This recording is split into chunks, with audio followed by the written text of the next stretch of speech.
हैं हालात खराब और अफसोस है, कीमती जानें वहाँ गई हैं, कई लोग जख्मी हुए हैं।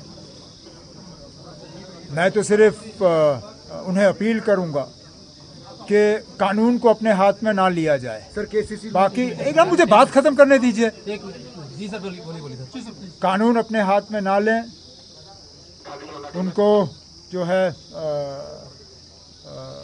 अमन का जो है रास्ता इख्तियार करना चाहिए और गवर्नमेंट ऑफ इंडिया को उनकी जो जायज़ डिमांड हैं उन पे जो है गौर करना चाहिए। इतनी हम यहाँ से बात कर सकते हैं। हम तो चाहेंगे कि करगिल और लेह में जो है अमन बना रहे, भाईचारा बना रहे और उन्होंने यूटी की मांग की थी, यूटी उन्हें मिला।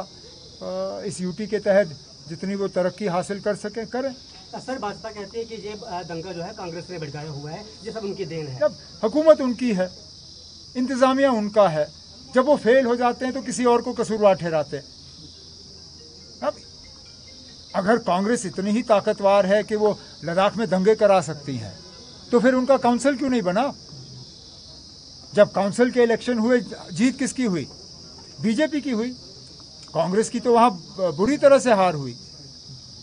तो हालात जब खराब हो जाते हैं तो यही बीजेपी वाले जो हैं फिर बहाने ढूंढते हैं, वो किसी और को कसूरवार ठहराते हैं। जब फेलियर पहले इंतज़ामिया का है, जब कभी इस तरह के हालात बनते हैं पहला फेलियर जो है वो इंतज़ामिया का होता है।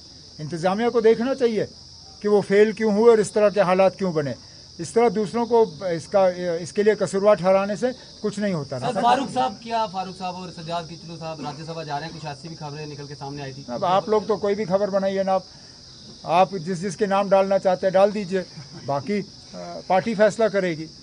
जहाँ तक मैं जानता हूँ अभी तक नेशनल कॉन्फ्रेंस में इस तरह की कोई बात हुई नहीं है कि मैंडेट किसको देना है।